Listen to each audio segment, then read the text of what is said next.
back to Caries Car Combos. Today, we're going to be talking about early childhood caries and caries risk assessment.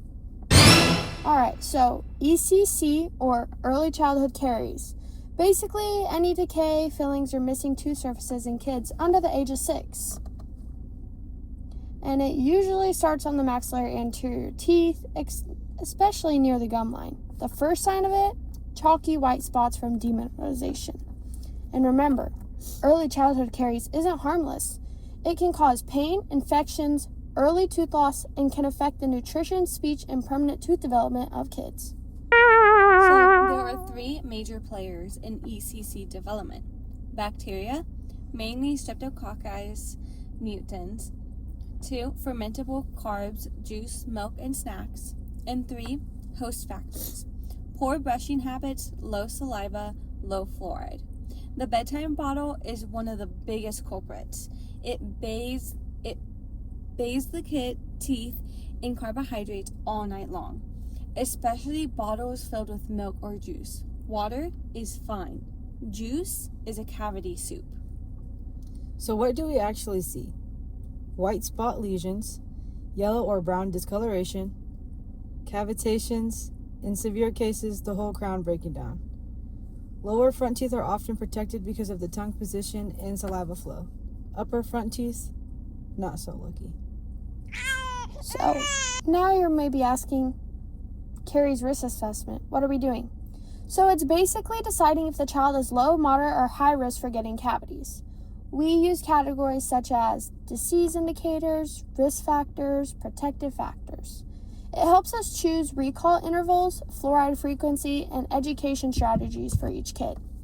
So these are the biggest warning signs: visible cavities, white spots or demineralization, caries in the last 12 months, and restorations due to caries. If they have any of these, they are automatically high risk.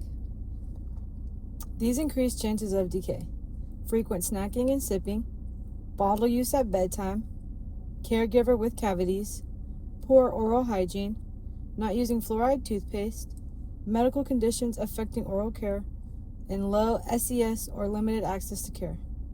These don't mean the child has decay, just that the environment factors bacteria. So, now you may be asking, what things help balance these things out? There are many. Brushing with fluoridated toothpaste, fluoride varnish at the dental office, drinking fluoridated tap water, but not too much, good saliva flow, sealants, and motivated caregivers. The more protective factors there are, the lower the risk. It's pretty simple. So let's put it all together. So for the first scenario, the kid snacks all day, sips juice, has visible plaque, and mom had a cavity last month. High risk, even if no decay is present. So how about scenario number 2? The kid brushes twice daily, uses fluoride, drinks tap water, no white spots. Low risk. Risk level guides our plan: fluoride frequency, recall schedule, and education. For high-risk kids, here are some prevention strategies: fluoride varnish every 3 months, eliminate nighttime bottles, water between meals, reduce snacking, parent coaching on brushing, and early and more frequent dental visits. For low risk, just keep doing what works. ECC is preventable. Risk assessment makes prevention personalized. And that's our trio take on early childhood caries and caries risk assessment. It's short, smart, and study ready. So good luck in clinic, and remember, fluoride saves smiles.